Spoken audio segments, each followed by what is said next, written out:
የመሃል ከተማ መዳረሻ በሆነችው በለቡ መብራት በማራኪ ኮሪደር ልማት ደምቆ በሚገኘው በዲኤምሲ ሪል ስቴት ውብ መንደራችን ላይ ለዲኤምሲ ሪል ስቴት የመጨረሻ የሆነውን ብሎክ እነሆ እያለ ከባለ 1 መኝታ እስከ ባለ 3 መኝታ ቤቶችን ቀድመው ለሚመጡ ለ20 ደንበኞች ብቻ በ30% ልዩ ቅናሽ ከ8% ቅድመ ክፍያ ጀምሮ ከ60% የባንክ ብድር አማራጭ ጋር እንዲሁም በዝቅተኛ የወለል አማራጭ ለተከታታይ 15 ቀናት ብቻ እየሸጥን እንገኛለን። ፈጥኖ ይመዝገቡና ከነዚህ ውስን ሰዎች አንዱ ይሁኑ።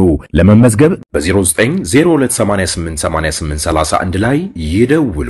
ዲኤምሲ ሪል ስቴት።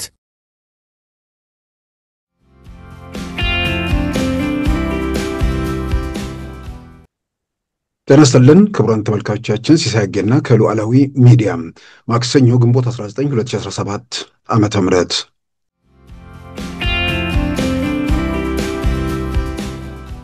የኢትዮጵያ መንግስትም ሆንክ በትግራይ ያለ የጊዜያዊ መንግስትም ሆንክ የተለያያችሁ የፖለቲካ ፓርቲዎችም ሆናችሁ በትናንትና የኢትዮጵያ ሲኖዶስ የፈጸመው በደል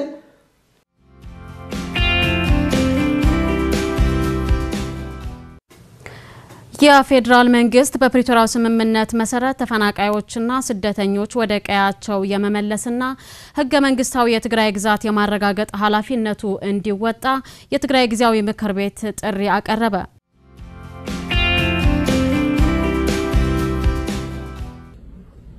ተስማምተን የነበረው ስንሄድ የመጨረሻ ልማታቸው በህገ መንግስቱ መሰረት እንዲያገኙ ይወላል የሚል ተስማማነው። እዚህ ገና ስንሄድ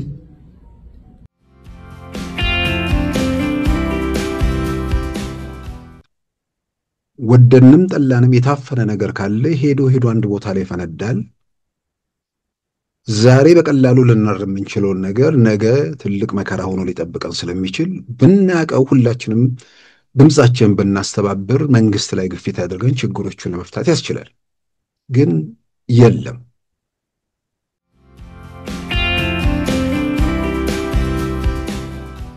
እንኳን የፖለቲካ ሰዎች መንፈሳዊ ሰዎች ውስጥም የነቀዙ ሰዎች ይኖራሉ፣ ሾልከው የሚገቡ። ስለዚህ ሌቦች በኢትዮጵያ መንግስት ውስጥ በደንብ አሉ፣ ጥያቄ ውስጥ የሚገባ አይደለም። የአካባቢ ስሜት የሚሰማቸው ወይ ደግሞ ዘረኝነት የሚጫናቸው ሰዎች በደንብ አሉ።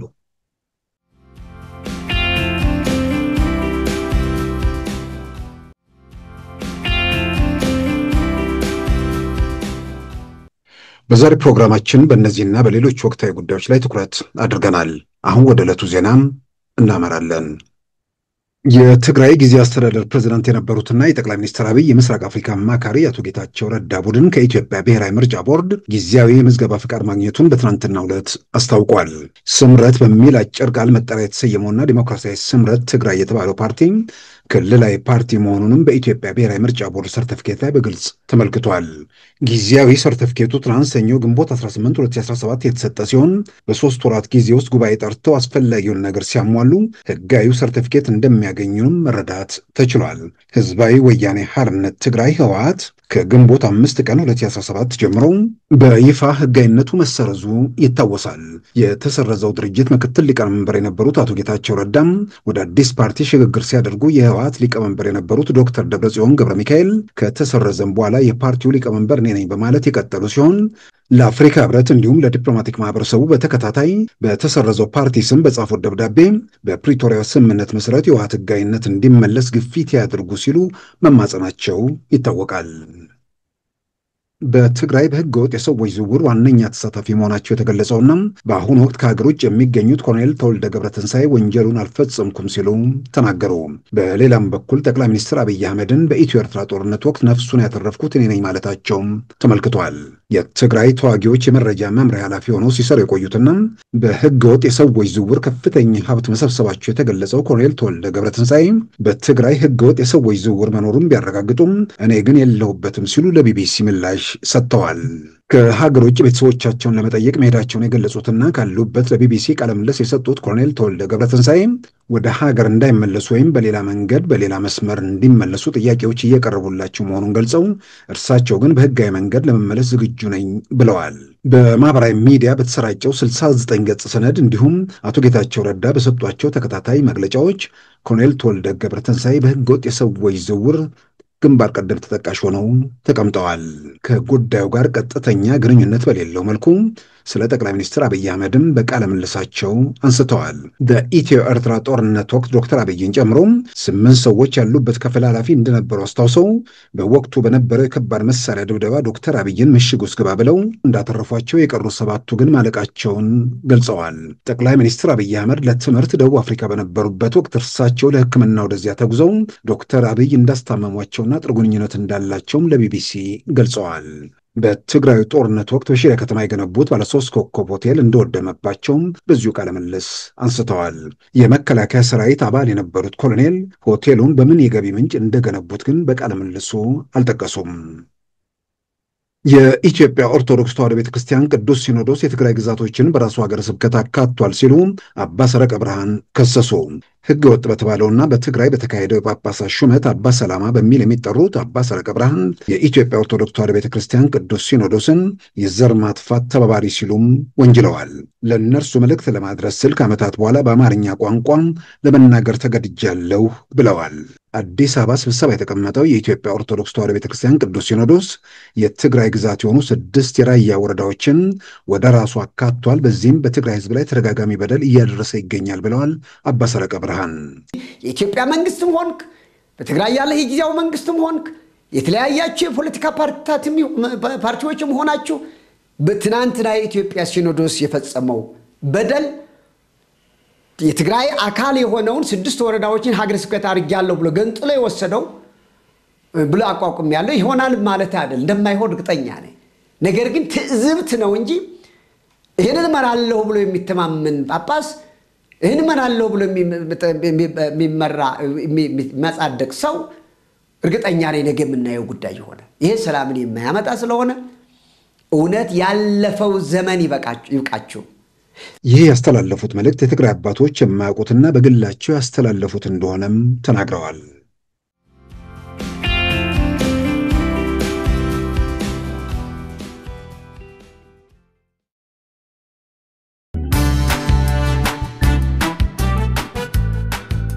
ሉዓላዊ ሚዲያን ይደግፉ። ስራዎቻችንን ለብዙ እንድናደርስ ሰብስክራይብ፣ ሼር፣ ላይክ በማድረግ ሉዓላዊ ሚዲያን ያጠናክሩ። እውነትን እንዘግባለን፣ ኢትዮጵያዊነትን እናቀነቅናለን። መድረኩ ግን ለሁሉም አመለካከት ክፍት መሆኑን እናረጋግጣለን። ሉዓላዊ ሚዲያ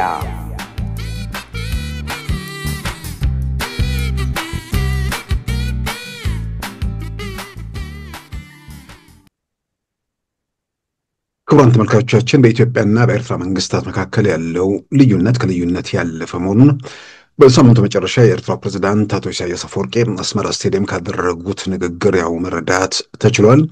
ልዩነቱ የተካረረ መሆኑን በግልጽ የሚያመለክት ነው። ይሄ የተካረረው ልዩነት ወደ ከውዝግብ አልፎ ወደ ግጭት ያመራል የሚለው ብዙዎች ጥያቄ ነው።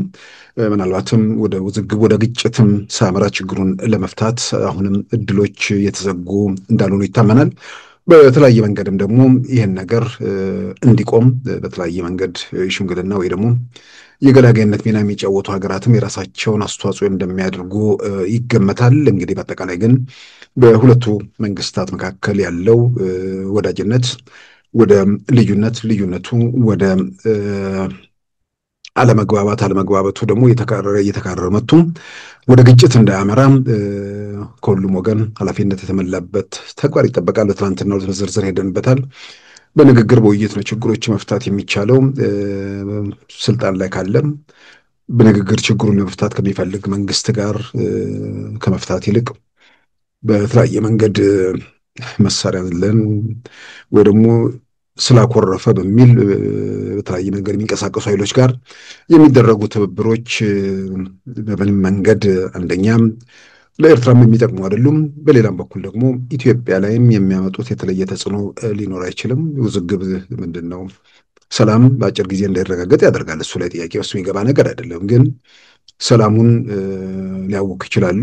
ሰላም እያወኩ ያሉትን መስመር ለማስያዝ ብዙ ርቀት ተሄዷል። አሁን በአብዛኛው የዚህ ሽፍቶቹን እንቅስቃሴ በተመለከተ አሁን ከኢትዮጵያ የሀገር መከላከያ ሰራዊት እጅ ወጥቶ በዚህ በጸረ ሽምቅ እንቅስቃሴ በተለይ አሰሳ ምናምን የማድረግ ነገር ከፍተኛ ልምድ ባላቸው የፖሊስ ሰራዊት አባላት ኦፕሬሽኑ እየተካሄደ መሆኑን የኢትዮጵያ ፌዴራል ፖሊስ በተለይም በወለጋ አካባቢ የሚያደርገውን ኦፕሬሽን በተመለከተ በምስል ጭምር የተደገፈ ሪፖርት አውጥቶ ተመልክተናል። አሁን በዋናነት የጸረ ሽፍትነት እንቅስቃሴ በየስርቻው ሸጡ በየጫካ ውስጥ መፈለግ ነገር ነው። አሁን የማሰስ ነው። ልክ ጉንዳን ምናምን ቤት ሄዳ አይነት ነገር ውስጥ እየተገባ ነው ይመስለኝና በእንደዚህ መልክ ያለን ኃይል ሰብስቦ ህይወት መስጠት የሚቻል አይመስለኝም። በሌላም በኩል አንዳንዴ ስህተቶች ውስጥ የሚወደቀው በስህተትም ደረጃም አየሩን የበከለው አየሩን የተቆጣጠረው ነገር በአብዛኛው ግርግር ስለሆነ የሆነ ተቃውሞ ስለሆነ ያንን መሰረት አድርጎ ኢትዮጵያ ውስጥ ያለው እውነታ በዛ ብቻ የሚገለጽ አድርጎ መውሰድም በራሱ የተሳሳተ ድምዳሜ ላይ ይደርሳል። በጣም ብዙ ዝም ያሉ ብቻ ሳይሆን የሚናገሩ ግን ኢትዮጵያ ውስጥ የሚሆን ምናልባትም በሌላውም ዓለም ሊሆን ይችላል ተረጋግቻለሁ የሚለው ሰው ብዙ አያሳስበው። ምን እየተካሄደ እንደሆነም አንዳንዱ ትዝም አይለውም። በሌላ በኩል ደግሞ ስጋቱ ምናምን የነበረው ሁሉም ነገር መልክ እያዘ ሲሄድ ደግሞ ወደ መደበኛ ህይወቱ ተመልሶ የራሱን ዓለም እየቀጨ ነው። አንዳንዱ ደግሞ ችግሮች እየተቀረፉ ሀገሪቱ መከራዎችን እያለፈች መሆኗን ቢረዱም በተወሰነ ደረጃ ደግሞ ምን እየተካሄደ ነው፣ ወዴት እንሄዳለን፣ አላለቀም የሚል ጥርጣሬ ብዥታ ያለባቸው አሉ። በአብዛኛው ደግሞ ሳይለንት ማጆሪቲ አለ። ያው እንዳልኩት በነዛ በቀደም ሲል ባልኳቸው ውስጥ የሚካተተውን ጨምሮ ማለት ነው። ስለዚህ አየሩ ላይ ብዙ ጩኸት ስለበረከተ ኢትዮጵያ ውስጥ ያለው መገለጫ ተደርጎ መውሰድም በብዙ መልኩም የተሳሳተ ድምዳሜ ነው። ምናልባት ሩቅ ላለም በተለያየ መንገድ መሬት ላይ ያለው እውነታ ለማይረዳም መሬት ላይ ያለው እውነታ ጩኸትና ግርግር ብቻ ሊመስለው ይችላል። እርግጥ ነው ከምክንያት የወጡ የቡድንም አንዳንዴ ደግሞ የዘርም ሌላም ጊዜ የኩርፊያ ነገር ውስጥ ያሉ ደግሞ ሰዎች እንዳሉ ቁጥራቸውም ከፍተኛ እንደሆነ አውቃለሁ። ግን በተረጋጋሚ እንዳልኩት ከብዙዎቹ ማለት በአመለካከቶቹን ከሚወክሉት ጋር ለመነጋገር ሞክሬ በዓለም ላይ ምናልባትም ወደፊት ኢትዮጵያ ይሄን ጊዜ መጠናት አለባት እየማስበው በቡድን በሰፈር በግሩፕ ወይ ደግሞ በኩርፊያ ሰዎች ከምክንያት 100% ሲፋቱ የምናይበት ሁኔታ ውስጥ ያለ ነው። ሩቅ ሆኖ ይሄን ነገር ለመረዳት ከባድ ነው። ምናልባት ይሄ ነገር እንዴት አይታያችሁም እላለሁ ውጭ ሆኜ እንዴት አይታያቸውም የምለውን ነገር እነሱ የሚታያቸው መሬት ላይ ያለው እውነታ ሊኖር ስለሚችል ቀረብ ብሎ ደግሞ ምንድን ነው የሚለውን ነገር ለማነጋገር እሞክራለሁ። አስገራሚ ነገር ነው።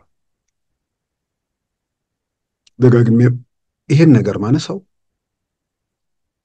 ምናልባት እኔ ከማገኛቸው ወይ ደግሞ በተለያየ መንገድ ደጋግሜ የምገልጸው እንዲህ አይነት ሐሳብ ያላቸውን ሰዎች ብቻ ነው ማገኘው ስለምን የተለየ ሐሳብ ያለው ለተቃውሞ ለጥላቻውም ይሁን ለጥላቻ ሰው ልጅ ምክንያት አያስፈልገው። ተቃውሞ ነው። ምክንያታቸውን ከጥላቻ ራስን ማቀብ ከጥላቻ መውጣት የራስን የአእምሮ ጤናንም ሰላም እንደሚሰጥ ባለሙያዎቹ እየገለጹ ነው።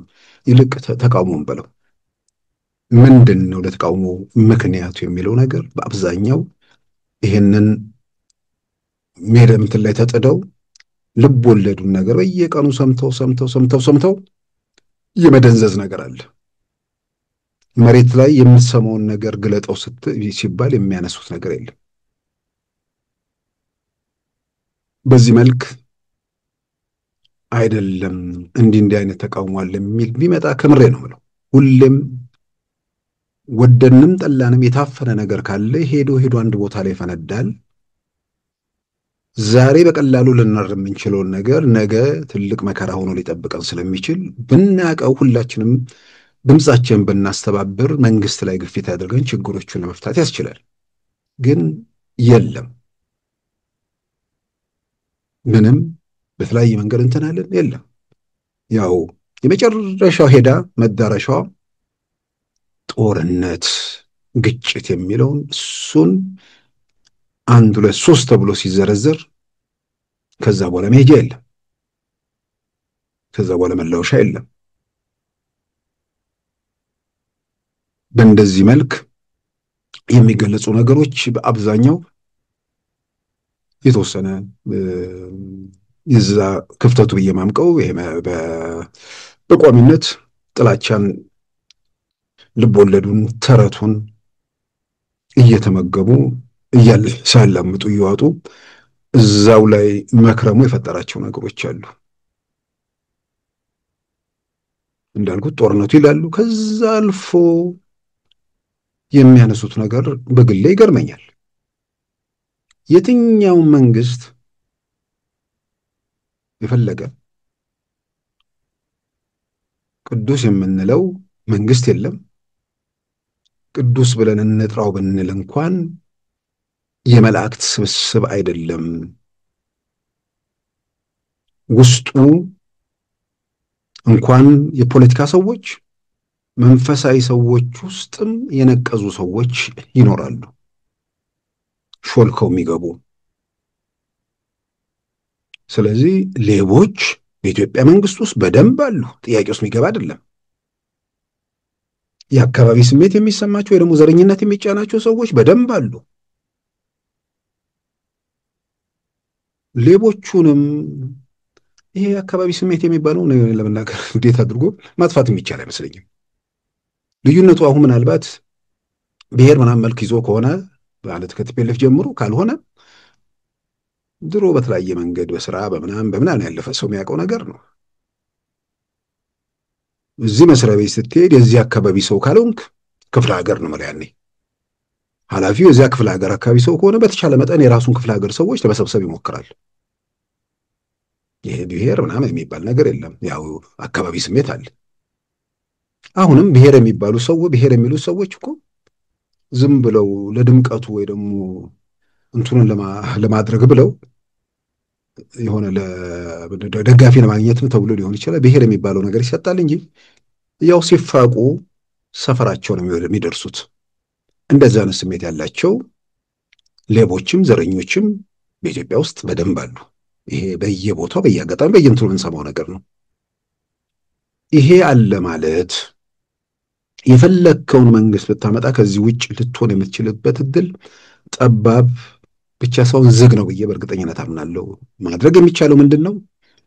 ሌቦቹን መቀነስ፣ በየቦታው ያሉ እንዲህ አይነት በተለይ ደግሞ በዘረኝነት በመሰረታዊ በሆነ መንገድ ሰዎችን ከምንድን ነው በስራ ወይ ደግሞ በአገልግሎት ላይ የአካባቢ የምናምን መስፈርት አድርገው ህብረተሰብ የሚበድሉ ሰው የሚያጎሳቁሉ ችግር የሚፈጥሩትን ካሉ እነሱ ላይ መንግስት እንደ መንግስት ተከታትሎ እርምጃ እንዲወስድ በመረጃ በምናምን አስፈላጊውን ነገር ማድረግ ነው። ይህንን ቀበሌ ውስጥ የሆነ ሰው በደለኝ ብሎ የሆነ ውሃ ክፍል ምናምን እንዲህ አይነት ነገር ተፈጠረ ተብሎ እሱን ለዋና ተቃውሞ መነሻ የሚያደርጉ ሰዎች ራሳቸውን ቆም ብለው ማየት መመርመር ላይ ያለባቸው። ይልቁንም ይሄ ተስፋ የሚያደርጉባቸው የሌሉት ኃይሎች እነሱ የተራረፉትንም አሁን በፌዴራል ፖሊስ በጀመረው መንገድ እልባት ቢሰጥ ምናልባትም ከዚህ በኋላ መንግስት ሙሉ ትኩረቱን ወደ ሌቦቹም ወደ ሌላው ነገር ለማተኮር ያለው እድል ሰፊ ነው ብዬ አምናለሁ። ስለዚህ በአስተዳደር በደል ሌቦች የአካባቢ ስሜት የምናምን ያሏቸውን ሰዎች እሱን መቀነስ ይቻላል፣ ማጥፋት አይቻልም። መቶ ማጥፋት የሚቻልበት እንትን የለም። ግን እንደዛ አይነት ነገር ህብረተሰቡ ላይ ስቃይ፣ በደል ወይ ደግሞ ተጽዕኖን እንዳይኖር መረጃ በመስጠት ይህን ነገር ደግሞ የሚከታተል ከዚህ ቀደም አሁንም እንባ ጠባቂ የሚባለው ተቋም እሱን የሚሰራ ይመስለኛል። እሱን ማጠናከር ሙሉ ትኩረት እንዲህ አይነት ነገር ላይ ማድረግ እንጂ ቀበሌ ላይ አንድ የቀበሌ ሹም ስለበደለ የኢትዮጵያ ችግር አድርጎ መውሰድ እሱ ራሱን የቻለ ችግር ራሱ ከችግሩ በላይ ችግር ስለሆነ አንዳንዴ ለተቃውሞችን መነሻ የምናደርገውንም ነገር ብናቀው ይጠቅማል ብዬ አምናለሁ። ለዚህ ወደዚህ እንትን ውስጥ የሚከተተኝ ኢትዮጵያ ውስጥ አየሩ ላይ የሞላው ነገር የሆነ ተቃውሞ ምናምን ነገር ስለሆነ የኢትዮጵያ ሕዝብ ምናምን የሚል ቅጽል ተሰጥቶ አሁን በኤርትራም በኩል ወደ ተሳሳተና ውጤቱ አደገኛ ወደሆነ መደምደሚያ መደረሱ በጣም የሚያስከትለው ጣጣ ከባድ እንደሆነ በግሌ ይታየኛል። መሬት ላይ ያለው እውነታ ያንን አይገልጽም። መሬት ላይ ያለው እውነታ ያኮረፉ የተቆጡ በቋሚነት በግርግሩ በምናምን ውስጥ የሚቀጥሉ ሰዎች እንዳሉ ቢታወቅም ሳይለንት ማጆሪቲው አለ። በግልጽ በአደባባይ መንግስትን አቋም ደግፎ ደግሞ የሚሄዱ ቁጥራቸው ቀላል ያሉ ሰዎችም አሉ።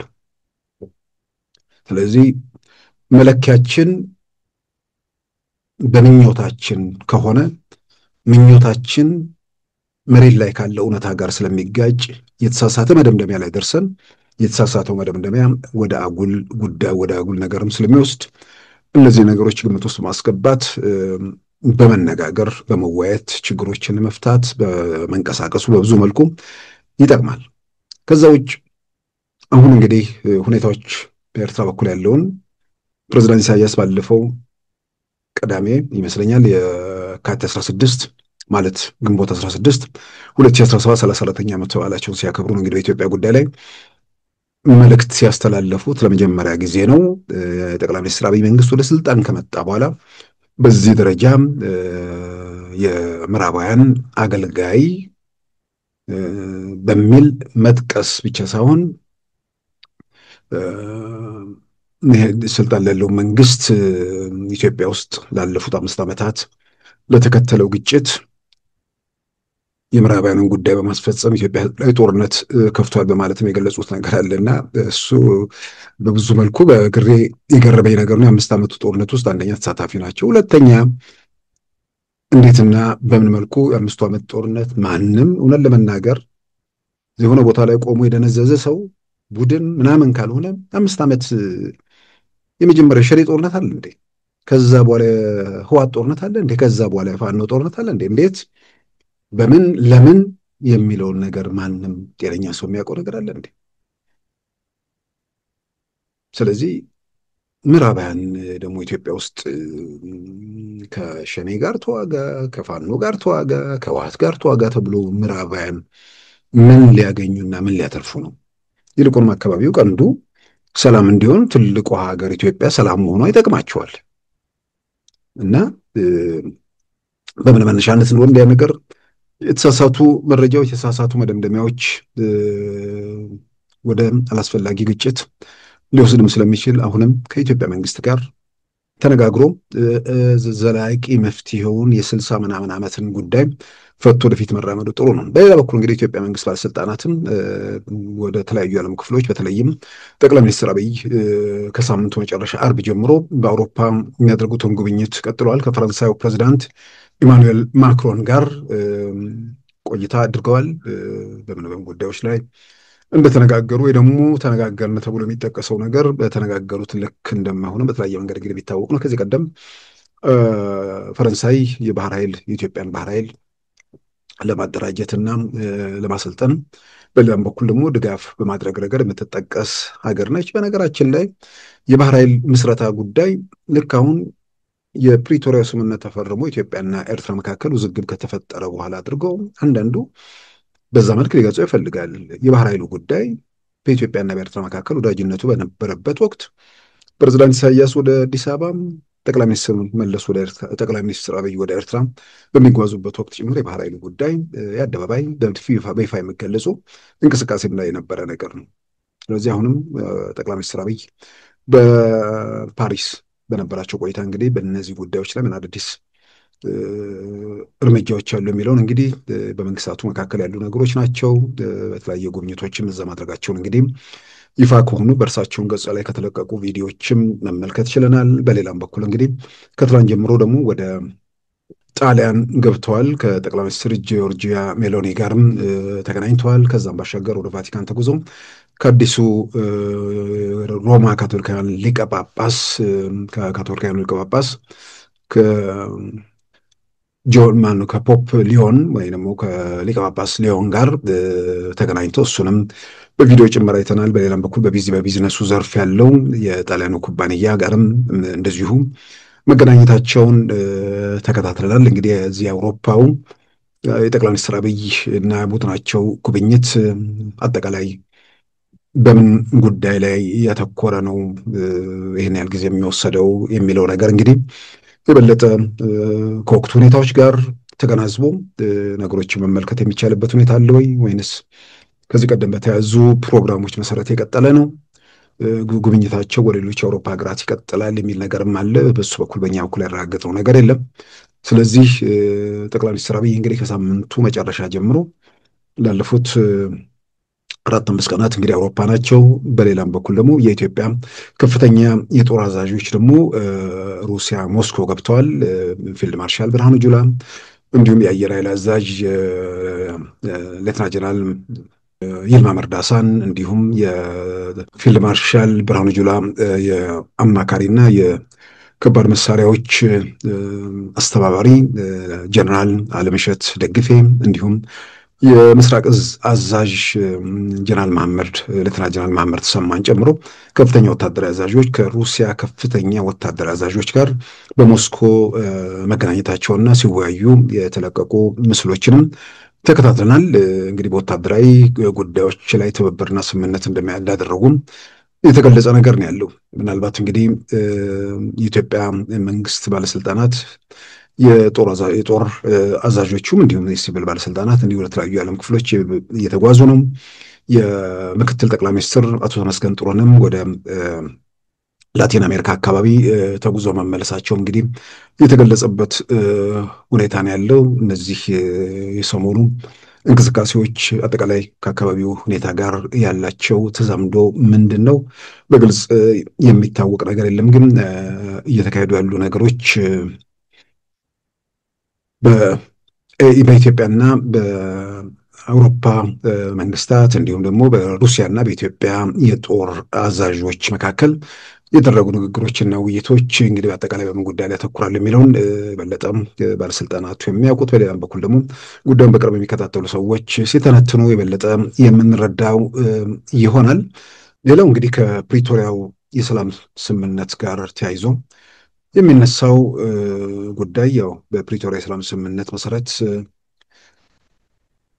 ትግራይ ውስጥ ሲካሄድ የነበረውን አጠቃላይ ሀገሪቱን ያወደመ ትውልድ የፈጀ ጦርነት ያስቀረም ስምምነት ነው። ስለዚህ ስምምነት ውጤታማነት ስምምነቱ በሌላ በኩል የፈጠሩ ክፍተቶችን በተደጋጋሚ አንስተናል።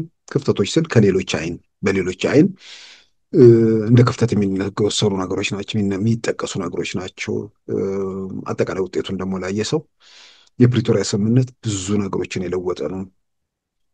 እንደ ነፃ አውጪ፣ እንደ ህዝብ ተሟጋች፣ እንደ መንኩስና ህይወታቸውን ሁሉም ነገራቸውን ሰጥተው ለትግራይ ህዝብ ተብለው ሲወደሱና ሲጨበጨብላቸው የነበሩ ወገኖች ዘራፊዎች፣ ቀማኞች፣ ለትግራይ ህዝብ ደንታ እንደሌላቸው የትግራይ ህዝብ አረጋግጦ አይናችን እያየ ጣዖቱ ወድቆ የተንኮታኮተበት ሁኔታን የፈጠረም ስምምነት ነው። ይህ ስምምነት በብዙ መልኩ በጣም ትርጉም ያለው ስምምነት ነው። በተደጋጋሚ ያነሳነው ነው። በዛ መልክ ባይሆን ኖሮ ኢትዮጵያ መንግስት መቀሌ ገብቶ ቢሆን ኖሮ ተመልሰው ጫካ ይገባሉ። ከዛ በኋላ የህዝብ መብት ተሟጋች አርበኞች ምናምን እንደዛ አይነት ሁኔታ ይፈጠር ነበር። ዛሬ የትግራይ ህዝብ ውስጥ የመጣውን ነፃነት በዛ መንገድ በፕሪቶሪያ ስምምነትን ለመፈረም በተሄደበት መንገድ ባይሆን ኖሮ ያን ማግኘት የሚቻልም ነገር አይመስለኝም። ስለዚህ ፕሪቶሪያ በጣም ትልቁ ነገር አውዳሚውን ጦርነት አስቀርቷል። በሌላም በኩል ጣዖቱን አይናችን እያየም ተንኮታክቷል። ከዚህ በላይ ስኬትና ውጤት ኢትዮጵያ 27 ዓመታት የማቀቀችበት የትግራይ ህዝብ ላይ ደግሞ 50 ዓመታት በጠቅላላ የተጫነ ያው 50 ዓመታት ስል ለነጻነት ለምናምን በተደረገው ነገር ውስጥ ዋጋ የከፈሉ ለክፋት ለጥፋት ሳይሆን የትግራይ ህዝብ ተበድሏል ተገፍቷል ብለው ያንን አምኖ በዛ መንገድ መስዋዕትነት የተከፈሉ አሉ። የነሱን ዋጋና የነሱ መስዋዕትነት የሚያራክስ ነገር አይደለም። በእነሱ መስዋዕትነት ጥፋት መዓት በሀገር ላይ ያደረሱ ሰዎች በዛ በጥፋትና በክፋት መንገዳቸው እንዳይቀጥሉ ግን የትግራይ ህዝብ እነሱን የበለጠ መዋቁ ስለሚጠቅም ፕሪቶሪያ በኋላ ሰዎቹ አይናችን እያየ ማንነታቸው የተገለጠበት ስለሆነ ከዛም አንፃር በጣም ትርጉም ያለው ብዙ ነገሮችን የለወጠ ስምምነት ነው የፕሪቶሪያው የሰላም ስምምነት። እንግዲህ እዚህ ሰላም ስምምነት ላይ ትላንት የትግራይ ጊዜያዊ ምክር ቤት የሚባል የወጣውን መግለጫ በትግራይ ክልል መንግስታዊ መገናኛ ብዙሃን ተከታተልኩ። ተፈናቃዮቹ እንዲመለሱ የትግራይ ሉዓላዊ ግዛት እንዲከበር የሚል የፌዴራል መንግስት በፕሪቶሪያው ስምምነት መሰረት ተፈናቃዮችና ስደተኞች ወደ ቀያቸው የመመለስና ህገ መንግስታዊ የትግራይ ግዛት የማረጋገጥ ኃላፊነቱ እንዲወጣ የትግራይ ጊዜያዊ ምክር ቤት ጥሪ አቀረበ። ምክር ቤቱ በዛሬው ዕለት ባወጣው መግለጫ በሚሊዮኖች የሚቆጠሩ የትግራይ ህዝብ ከቀየው ተፈናቅሎ ሌላኛው አምስተኛው ክረምት በየመጠለያ ኬንዳው ተጠልሎ ከባድ ችግር እንዲገፋ እየተገደደ ይገኛል ብለዋል። የፕሪቶሪያው ስምምነት በማጽናት ተፈናቃይ ወገኖችና በስደት የሚገኙ ወገኖቻችን ወደ ቀያቸው እንዲመለሱ የትግራይ ግዛታዊ አንድነት ለማረጋገጥ መስራት እንደሚያስፈልግ በመግለጫው ተመላክቷል። በመሆኑም የፌዴራል መንግስት በፕሪቶሪያው ስምምነት መሰረት ተፈናቃዮችና ስደተኞች ወደ ቀያቸው የመመለስና የትግራይ ህገ መንግስታዊ ግዛት የማረጋገጥ ኃላፊነቱ እንዲወጣ ጥሪ አቅርበዋል። በትግራይ በኩልም ሁሉም የሚመለከታቸው የመንግስት አካላት ለጉዳዩ ተገቢውን ትኩረት ሰጥተው በጊዜ የለም መንፈስ ሊሰሩ እንደሚገባም ጊዜያዊ ምክር ቤቱ ባወጣው መግለጫ አመላክቷል። እንዲህ አይነት ተሰባስበው መግለጫ ያወጡት ሰዎች ዝም ብሎ ወይ አንዳንዴ የተፈናቃዮችን ጉዳይ ትኩረት ለመስጠት ተብሎ በሌላ በኩል ደግሞ ያው ሁሉም ሰው ፍላጎቱን ከህግ መስመር ውጭ በአደባባይ ምኞቱ ምናምን መግለጹ በአብዛኛው ክፋት ያለው አይመስለኝም። ግን ተፈናቃዮቹን በተመለከተ ዛሬ ላይ ቆመን አሁን ባለንበት ሁኔታ ውስጥ ተፈናቃዮቹ የታገቱት በዶክተር ደብረጽዮን ቡድን መሆኑ ግልጽ በአደባባይ ወጥቶ የተገለጠ በሂደት ውስጥ ያለፉት አብረው የነበሩት እናቶ ጌታቸው ጭምር ያረጋገጡት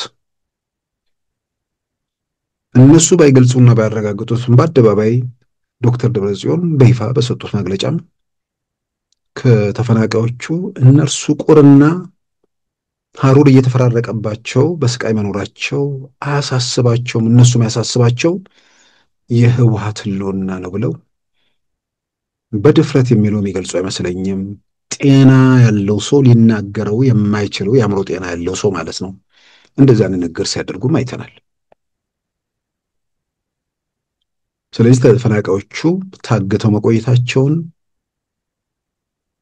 ባለፈው ሳምንት የኢትዮጵያ ብሔራዊ መረጃና ደህንነት ዋና ዳይሬክተር እንዲሁም ደግሞ የፕሪቶሪያ የሰላም ስምምነት መንግስቱን ወክለው የፈረሙት አምባሳደር ሬድዋን ሁሴንም በግልጽ የተናገሩት ነገር ተፈናቃዮቹ ታግተዋል አሉ። ስለዚህ ተፈናቃዮቹ የመታገታቸውን ጉዳይ ዓለም አቀፉ ማህበረሰብ ጭምር አሁን እያወቀው የተረዳው ነገር ስለሆነም የፈረንሳይ የብሪታንያ እንዲሁም የአሜሪካው አምባሳደር በተለይ ደግሞ የአሜሪካው አምባሳደር ስፍራው ድረስ ሄደው መጠለያ ካምፕ ድረስ ጎብኝተው ተፈናቃዮቹ በማናቸውም ሁኔታ ወደ ቤታቸው መመለስ እንደሚፈልጉ የገለጹበት ሁኔታ አለ።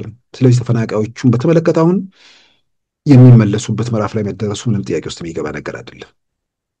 የተፈናቃዮቹ ጉዳይ እልባት ለመስጠት አግቶ ፍላጎቱን ለማስፈጸም የሚሄደውንም ኃይል ጭምር በተለያየ መንገድ መልእክት ምዕራባኖቹ አስተላልፏል ተብሎ ይጠበቃል። በተለይም ደግሞ የአሜሪካ አምባሳደር ሽሬ ድረስ ሄደው የዶክተር ደብረጽዮንን ቡድን አግኝተዋል። ይሄ በይፋ እርሳቸውን ነከሌን አገኘን ባይሉም የትግራይ ጊዜያዊ አስተዳደር ብለው ነው የገለጹት። የትግራይ ጊዜ አስተዳደር ውስጥ ማን አቶ ጀነራል ታደሰ አዲስ አበባ ነበሩ። በኋላ አግኝተዋቸዋል። እዛ የትግራይ ጊዜ አስተዳደር ምክትል ፕሬዝዳንቱ አቶ አማኑኤል አሰፋ ወሳኝ ሰው አይደሉም። የቲፒኤልኤፍ ምክትል ሊቀመንበር ተብሎ ቢጠቀሱ ወሳኞቹ እነ ወይዘሮ ፈትለወርቅ እነ ዶክተር ደብረጽዮን ናቸው። ስለዚህ ከነሱ ጋር መነጋገራቸው፣ አንዳንድ ሰዎች ደግሞ ከተሰረዘ ፓርቲ ጋር ለምን ይነጋገራሉ? የኢትዮጵያ መንግስት አውቀው እንደሚሄዱ ምንም የሚያጠራጥር ነገር አይደለም። ችግርን ለመፍታት ህገወጥ ይሁን ህጋዊ ይሁን ከባለቤቱ ጋር መነጋገሩ መፍትሄ ያመጣል። አሜሪካ ደግሞ ነች ሲባል መልእክቱ በጣም በጣም በጣም የጠነከረ ነገር ነው። ስለዚህ ሄደው በተፈናቃዮቹ ጉዳይ ላይ ተነጋግረዋል። ጀነራል ታደሰም ተፈናቃዮቹን በተመለከተ ከነዚሁ ከሶስቱ የምዕራብ ሀገራት አምባሳደሮች ጋር ተወያይቷል። ስለዚህ ተፈናቃዮቹ ከዚህ በኋላ ታግተው የሚቀጥሉበት ምዕራፍ ያበቃ እየተዘጋ መጣ ይመስላል።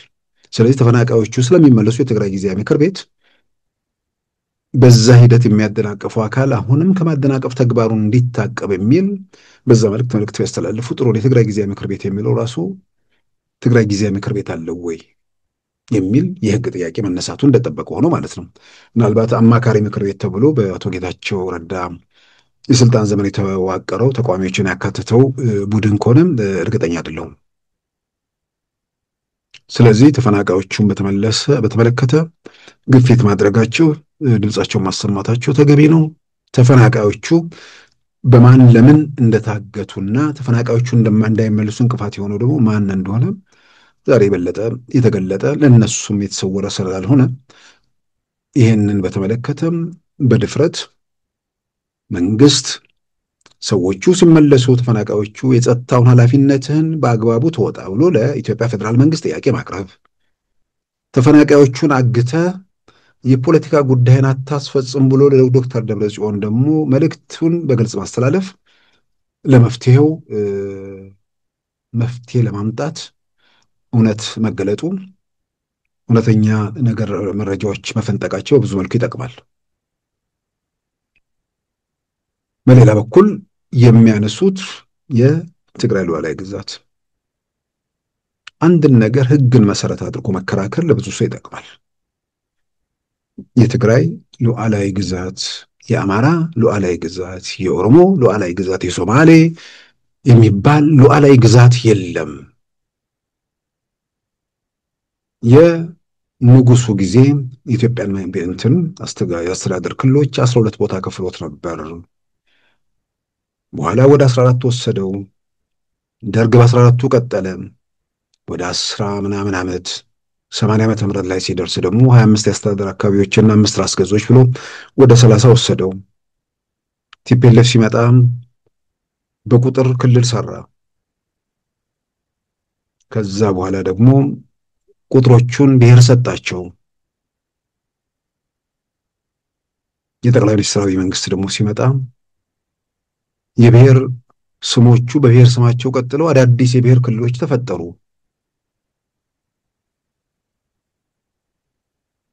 ምናልባትም መንግስታት በተወቻቸውና ደስ ባላቸው ቁጥር እንዳያደርጉት በዘላቂነት በዚህ ዙሪያ ምን አይነት መፍትሄ ይገኝ፣ ሀገር ምንድነው ለአስተዳደር አመቺነት፣ በሌላም በኩል ደግሞ የሥራ ቋንቋን በአካባቢ ቋንቋ ማድረግን ታሳቢ ያደረጉ በሀገራዊ ምክክር ኮሚሽኑ ህገ መንግስቱ እንደገና በሚረቀቅና በሚጻፍበት የሚለወጠው ተለውጦ ይሄ ምንድነው በጎ ነገሮች የሚቀጥሉበት፣ በአጠቃላይ ኢትዮጵያ መንግስታት በተፈራረቁ ቁጥር የራሳቸው ምኞትና ፍላጎት ከሚጭኑብን ኢትዮጵያን በጋራ የሚያኖረንን የሚያዘልቀን ነገር ላይ ምክክር ኮሚሽኑ ላይ እዛ ላይ መፍትሄ የሚሰጥበት ሁኔታ ላይ መሄድ ጥሩ ነው። ከዛ በመለስ ግን ሉዓላዊ ግዛት የሚባል የለም ብቻ ሳይሆን በፕሪቶሪያው ስምምነት ላይ ዛሬ ግልጽ አድርገው ተፈራራሚዎቹ ሁለቱንም ወገን ወክለው በአንድ በኩል የኢትዮጵያን መንግስት ወክለው የፈረሙት አምባሳደር ሬድዋን ሁሴን፣ በሌላ በኩል የህዝባዊ ወያኔ ሓርነት ትግራይን ወክለው የፈረሙት አቶ ጌታቸው ረዳ፣ ሁለቱም የሰጧቸውን መግለጫ ተከታትለናል። በጋራ ሆነው ማለት ነው። በፕሪቶሪያ ስምምነት ላይ እነዚህ አወዛጋቢ ቦታዎችን በተመለከተ ምን አቋም በሁለቱም ወገን እንደነበር መጨረሻ ላይ ምን ላይ እንደተደረሰና እንደተደመደመ ግልጽ አድርገዋል። እነሱ የተናገሩት ብቻ ሳይሆን ወረቀቱ ላይም ተጽፎ በፕሪቶሪያው ሰላም ስምምነት ላይ የተቀመጠ ነገር ይሄ ነው። በዛ ስምምነት ላይ ወደ ትግራይ ይካለል ወይ ደግሞ ትግራይ ግዛት ውስጥ ይሁን የሚል ነገር የለም። አወዛጋቢ ቦታዎቹን በህገ መንግስቱ መሰረት ይፈቱ የሚል ነው በግልጽ የተቀመጠው። ይህንን መሰረት ያደረጉ ክርክሮች ማድረግ ጥሩ ነው። ከዚሁ ጋር ተያይዞ አቶ አምባሳደር ሬድዋን መግለጫ ሲሰጡ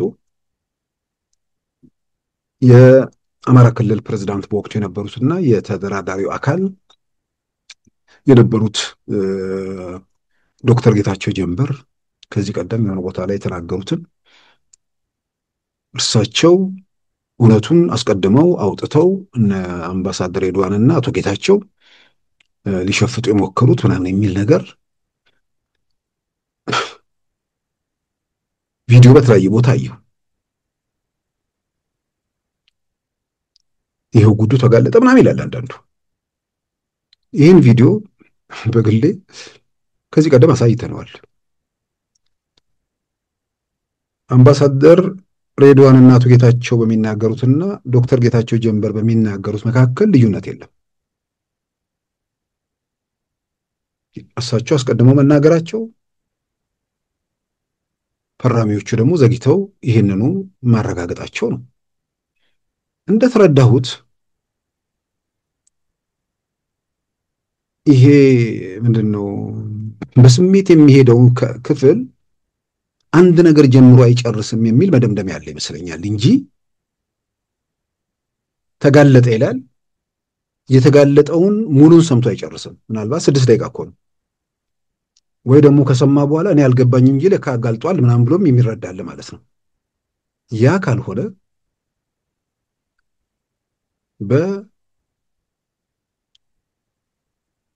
በዶክተር ጌታቸውና በእነ አምባሳደር ሬድዋን መካከል ልዩነቱን አላየሁም። የሰላም ስምምነቱን ለመፈረም ሁለቱም ወገኖች ሲሄዱ የኢትዮጵያ መንግስት በምን ጉዳይ ላይ እንደሚነጋገር፣ ነገር ግን እነዚህ አወዛጋቢ ቦታዎችን በተመለከተ በአጀንዳ ደረጃ እንደማያነሳ፣ እነሱ አጀንዳ ካነሱ ግን በምን መልኩ ምላሽ እንደሚሰጥ፣ ምላሹንም አስቀድመው ተዘጋጅተው እንደሄዱ በፕሪቶሪያ የሰላም ስምምነት በህገ መንግስቱ መሰረት መፍትሄ ማግኘት አለበት። ህገ መንግስቱ አወዛጋቢ ቦታዎችን በተመለከተ ህገ መንግስቱ ላይ በተቀመጠው መሰረት እልባት ይሰጠዋል እንላለን በሚል ሄድን። ከደረስን በኋላ እነሱ አላነሱትም፣ እኛም አላነሳነውም። እንደውም ዶክተር ጌታቸው እነሱ አለማንሳታቸውን ቲፒኤልኤፎች ማለት ነው አደነኳቸው ይላሉ። አብዛኛው የትግራይ ክልል ተይዞ በኢትዮጵያ መንግስት እጅ ሆኖ ወልቃይትና ራያ ምናምን አካባቢ ብቻ መሰረት አድርገው ቢያነሱ ለነሱም አይጠቅማቸውም ነበር። ስለዚህ ዝም ማለታቸው ጥበብ የተሞላበት ወይ ደግሞ ብልጠት የተሞላበት ነው ብለዋል። የኢትዮጵያ መንግስትም አላነሳም። ነገር ግን ደግሞ ሊፈረም ጫፍ ላይ ደረሰ። ከተፈረመ በኋላ ጉዳይ በእንጥልጥል ሊቀጥል ነው ተብሎ ጉዳዩ እንደገና ተነሳ። በተነሳበት ወቅት አቶ ጌታቸው እዛ መድረክ ላይ ሲናገሩ አንዳንዶች የሰላም ስምምነቱ አካል የሆኑ ሰዎች ማለት የኢትዮጵያ መንግስት አካል የሆኑ ሰዎች ቲፒኤልኤፎች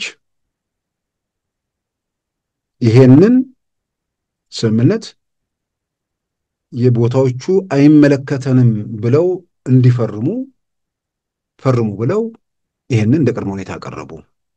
ይሄ ከሚሆን ጥንቅር ይበል ብለን አቋም ወሰድን።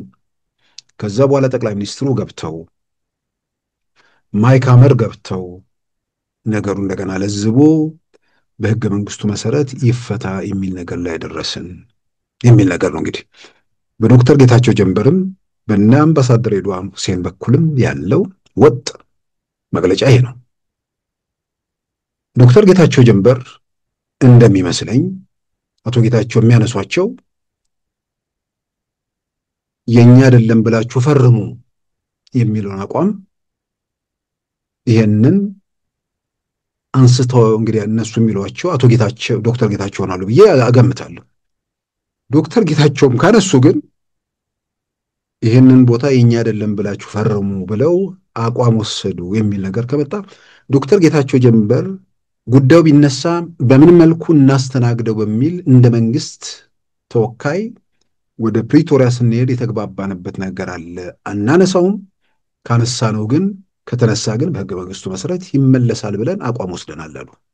ስለዚህ በህገ መንግስቱ መሰረት እልባት እንደሚያገኝ ዶክተር ጌታቸው ከአዲስ አበባ ከመነሳታቸው በፊት የመንግስትን አቋም ይዘው ሄዱ ሰው ናቸው። እዛ ጋር ግን ይህን ጉዳይ ሲያመጡ ለመደራደሪያ ወደ ጫፍ ወሰዱት ማለት ነው እንጂ ከመንግስት ወይ ደግሞ የሆነ ቦታ ላይ ከተደረሰው አቋም የተለየ ነገር አይደለም። የሰላም ስምምነቱ እንደውም የሆነ ቦታ ላይ ማብራሪያ የሚሰጡት እሳቸው በሰላም ስምምነቱ ቦታዎቹ ያው ለዚህ ለፋኖ ትግል ተብሎ ያኔ እንደዛ ነበር ሲያስጮህ የነበሩት ቦታዎቹ ለትግራይ ተሰጥቷል የሚል ቅስቀሳ ነበር። ያ አለመሆኑን አጠቃላይ ጉዳይ ለማብራራት በተገኙበት መድረክ የተናገሩት ነገር ነው። የትግራይ የህወሓት ተወካዮች የዓለም አቀፍ ማህበረሰብ ጥያቄ ሲያነሳበት የነበረው ጉዳይ ይታለፋል፣ ይዘለላል አጀንዳነት ብለን እኛ አልጠበቅንም። ግን ሲነሳ ምንድነው የምንወስደው አቋም የሚለውን ተነጋግረናል፣ አስቀምጠናል። ከዚያ ካስቀመጥነው ነጥብ ፍላጎት ቢመራ አናስተናግድም፣ እስከዚህ ድረስ ነው የምናስተናግደው ብለን ወስደናል።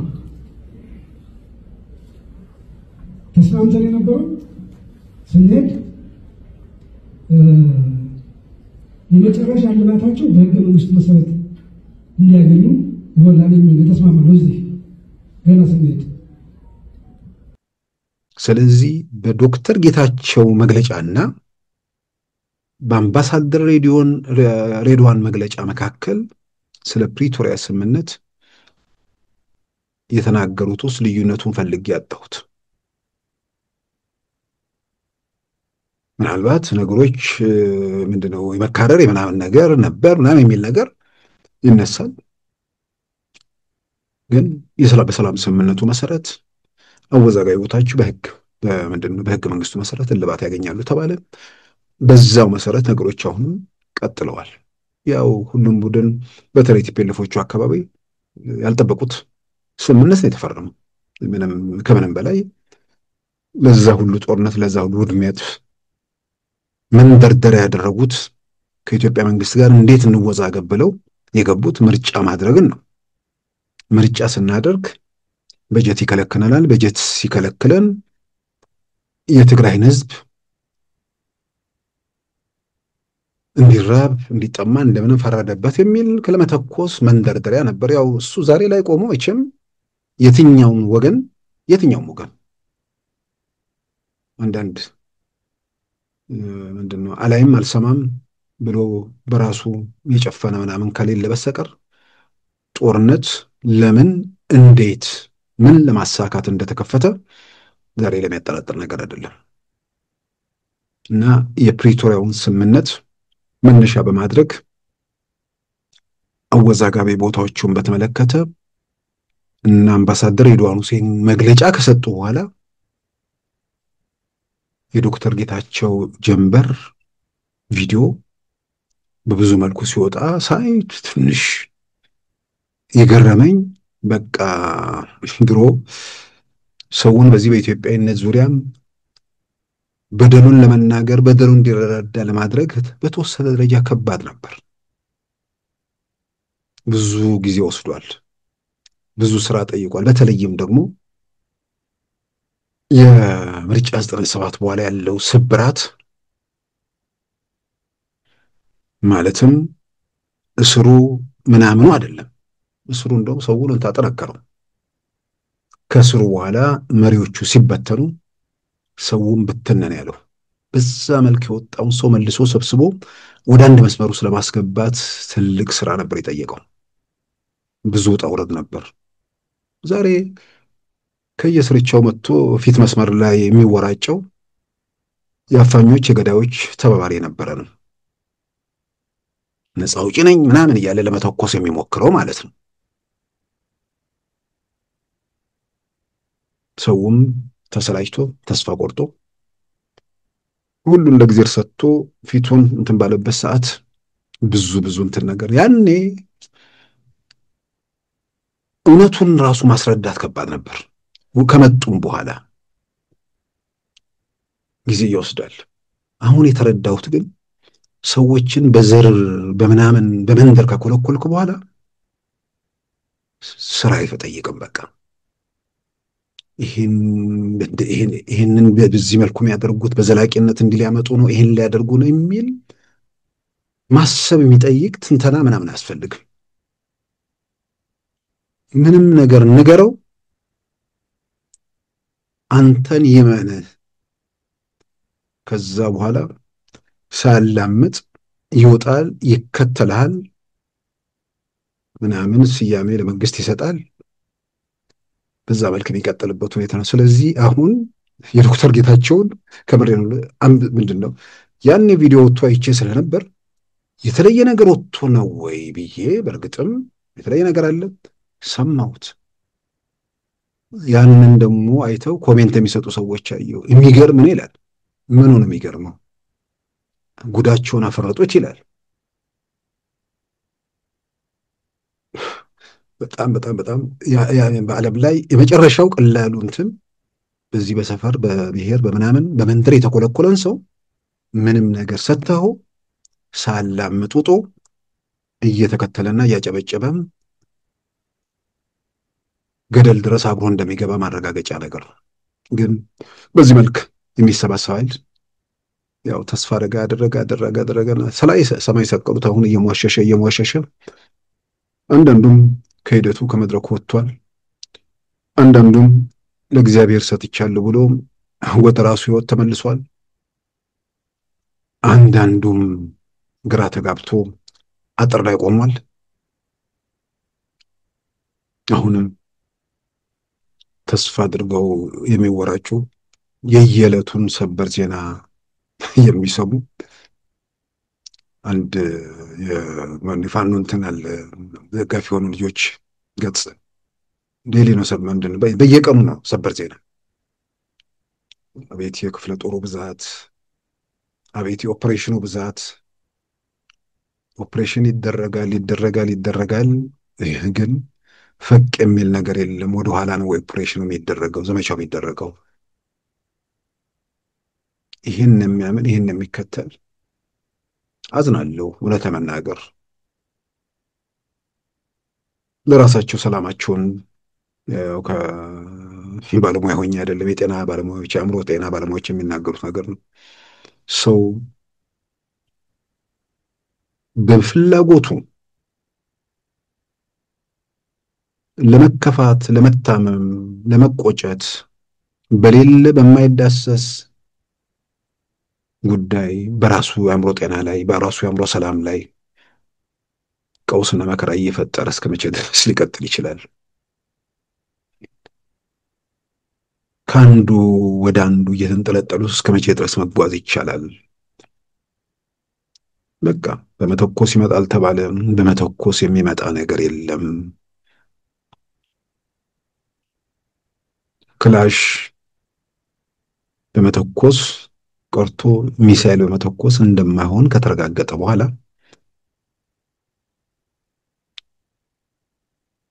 በመግለጫ እየፋፉ በተግባር የጫጩ ኃይሎች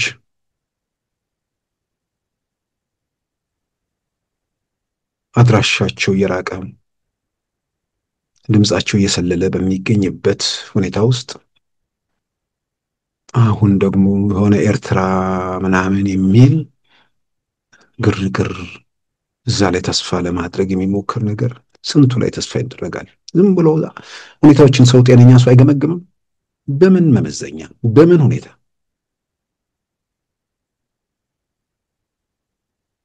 ይልቁንም ውጤቱ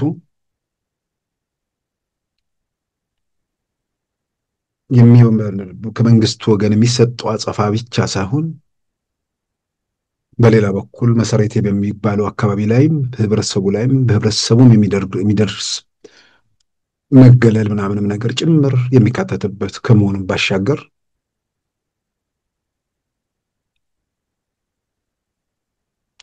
ዳግመኛ ህይወት የፖለቲካ ህይወት እንዳይኖራቸው አድርጎ ድምጥማጣቸውን የሚያጠፋ ነገር መሆኑንም በተለይ በዚህ በተለያየ መንገድ ቢንቀሳቀሱ የተረዱም አይመስለኝም። አንዴ በጤና ባለሙያ አንዴ በምናምን ስንቱ ላይ ተሳፍረ ስንቱ ላይ ተንጠልጥለ እንትን ብሎ ይቻላል። ህብረተሰቡ በተለይ በእነዚህ በእንትኖቹ ዙሪያ የተኮለኮሉ ሰዎች ቀበሌ ውስጥ የሚደርስባችሁን በደል ሀገራዊ አታድርጉት። እንዲህ ምናምን ሲባል ቀበሌያችን እንዲያደረገ የሚል ድሮ በነገራችን ላይ ያንዳንዱ ሰው ህመም ገና ለውጡ ጀምሮ ማለት ለውጡ እንደጀመረ ኢትዮጵያ ውስጥ ለውጡ መጋቢት 2010 መጥቶ የካቲት 2011 እኛ አዲስ አበባ ገብተን ነበር። ምናልባት በወሩ ምናምን ያረ ወር ማይሞላ የካቲት አካባቢ ላይ ከዚህ ቀደም አስቻለሁ አንዲት ኢትዮጵያዊት ጋር እንደዚህ ሰብሰብ ብለን እንጫወታለን። በቃ ማአት ነው የምታወራው። እስቲ የምትዩን ነገር በቃ ሁሉን ነገር ተቆጣጠሩት እንዲያደረጉት ገና እኮ 7 ነው 8 ወር ነው እኮ። ከዛ እስቲ አንድ ሁለት ተቀሽልን ስንባል የቀበሌያችን ሊቀመንበር አለችን። ዛሬ ሁላችንም የነበርንበት ነገር ስለሆነ ሰው እንትን የሚል አይመስለኝም። ሁላችንም ቁጭ ባለበት የኛ ቀበሌ እንደዚህ ሊቀመንበር ነው አለች። እንግዲህ እችን እግዚአብሔር ይማርሽ ማለት ውጭ ምን ማለት ይቻላል? ለውጡ ሲጀምር ሰው ላይ ከፍተኛ መደናገር፣ ግራ መጋባት በመፍጠር ረገድ ትልቅ ሚና ያላቸው ሰዎች ዛሬ ነፃ አውጪ መሆናቸው ብቻ ሳይሆን የሚገርመው ይሰቀል ሲሉ የነበሩ ሰዎች እነሱም የኛ ነፃ አውጪ ብለው ሲጠቅሱት እያየን ነው። ፍላጎታችን ምንድነው? ሰላም ነው የምንፈልገው? የኢትዮጵያን መረጋጋት ነው የምንፈልገው? የኢትዮጵያን ማደግ ነው የምንፈልገው? ልጆቻችን የተሻለ ሀገር እንዲኖራቸው ነው የምንፈልገው?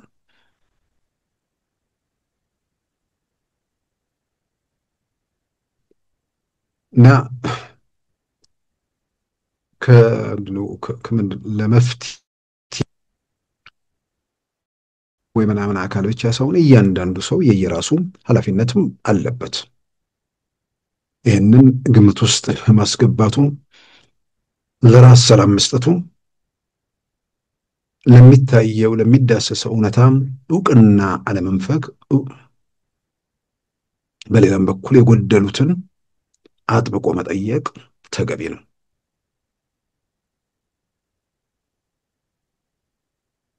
በምኞት በርግማን በቅዠት የሚለወጥ የሚሄድ መንግስት ደግሞ አለመኖሩንም እሱንም በደንብ ማስተዋልና መገንዘብ በጣም በጣም ያስፈልጋል። ከምንም በላይ ግን ለምን እቃወመዋለሁ? ምን ስላደረገ ነው? ምን ስላደረሰብኝ ነው? እኔ ላይ አድርስ፣ እሺ ሀገሬ ላይ ምን አደረሰ? ህዝቤ ላይ ምን አደረሰ? 1 2 3 ብሎ መጽሐፍ።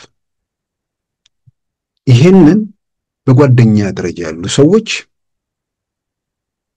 ሰው ተመሳሳይ ነገር እያወራ በተመሳሳይ ስህተት ውስጥ እንዴት አብሮ መቀጠል ይቻላል? ሰው ምኞቱ የራሱን የተዛባ መረጃ የዓለም መጨረሻ ነገር አድርጎ ወስዶ ስለዚህ 1 2 3 4 ይሄን አድርጓል በበጎ ነገር የሚጠቅስለት ነገር አለ ወይ? 1 2 3 ምናምን እንደ ጥፋት የሚታዩትን ነገሮች የጥፋቱ ባለቤት በእርግጥ እሱ ነው ወይ? 1 2 3 ምናምን ከዛ በኋላ ጥፋቱን የፈጸመው በአቅም ማነስ ነው? ሆን ብሎ ነው? በተለይ የሆነ ማህበረሰብ ለመጥቀም የሆነ ማህበረሰብ ለመጉዳት ብሎ ነው? እንዲህ አድርጎ በደንብ አድርጎ ነገሮችን አበጥሮ ከዛ በኋላ በሚጠቅምና በሚበጀው ነገር ላይ የማይጠቅም ሊታረም የማይችልና ሀገርን ወደ መከራና ወደ ፈተና እየወሰደ ያለ መንግስትም ከሆነ ያኔ ከምር በቃ ትግል ያስፈልጋል። ትግል ስለሚያስፈልግ ደግሞ በተሰባበሩ ፍንክትካች ነገሮች ሳይሆን ትርጉም ያለው ማህበረሰብን መወከል የሚችል ይሄ በየሰፈሩ ያለ ሚርመጠመጥ በሐሳብም ከመንደሩ መሻገር የማይችል ኃይል ጋር ሳይሆን ትርጉም ያለው ኃይል ወደ ማደራጀት እውነተኛ ለውጥ ለማምጣት ከሆነ የምኞት ለውጥ እንዳይሆን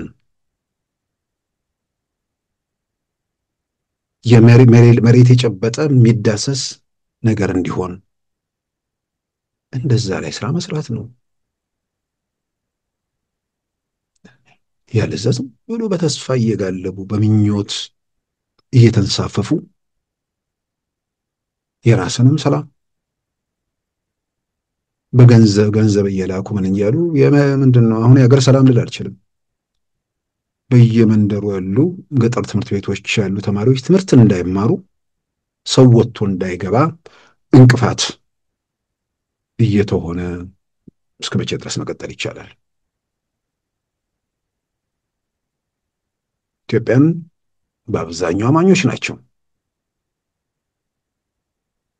ግን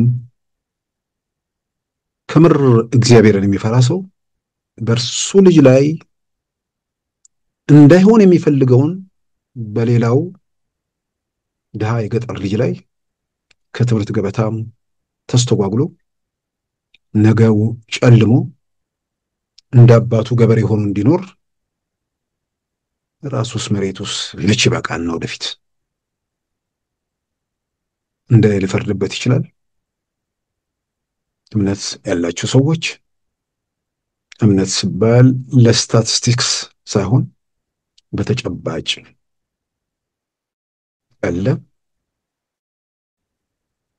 እግዚአብሔርን የሚፈራ ሰው እሱ ላይ እንዳይደርስ የማይፈልገውን ነገር በሌላው ላይ እንዲደርስ በሞራልም በገንዘብም መደገፍ ኃጢአት መሆኑ ይገለጥለታል። ከነጻነት በኋላ ይላል። ከነጻነት በኋላ በመጀመሪያ የትኛው የታፈነው? የመጀመሪያው ነጻ አለመሆን ወይ ደግሞ ባርነቱን ምንድነው ባርነቱ የሚለውን መግለጽ ነው። ሁለተኛ ከነጻነት በኋላ ከሆነ ያንተም ልጅ በተመሳሳይ ለነጻነቱ የራሱን አስተዋጽኦ እንዲያደርግ የገበሬው ልጅ እንዳይማር መከልከል አይደለም። ጮማ መቁረጡን እንኳን ለአንድ ለሁለት ቀን እንኳን ለምን አተውት? እዛ ገበሬው የተጎሳቆለ እንትን በሚልበት ሁኔታ ውስጥ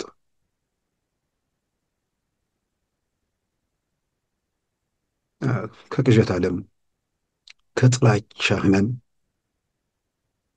መውጣት ለሁላችንም ይበጃል። ሀገራችን ልትራመድ ከመደነቃቀፍ ልትወጣ የምትችለውም እውነተኛ መፍትሄ ላይ የራስን አስተዋጽኦ በማድረግ ነው። ይህን እንድናደርግ ሁላችንም እግዚአብሔር ይርዳን ነው ማለት የሚቻለው። ክቡራን ተመልካቾቻችን ዛሬ ማክሰኞ ግንቦት 19 2017 ፕሮግራማችን በዚሁ ተጠናቋል። ጤና ይስጥልን።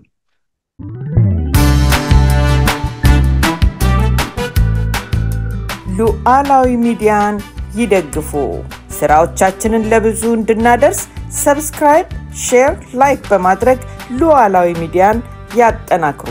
እውነትን እንዘግባለን፣ ኢትዮጵያዊነትን እናቀነቅናለን።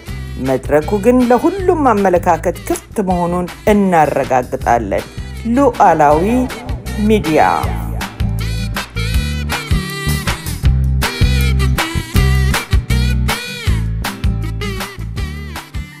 የዛሬ ማክሰኞ ግንቦት 19 2017 ፕሮግራማችን በዚሁ ተጠናቋል። ጤና ይስጥልን።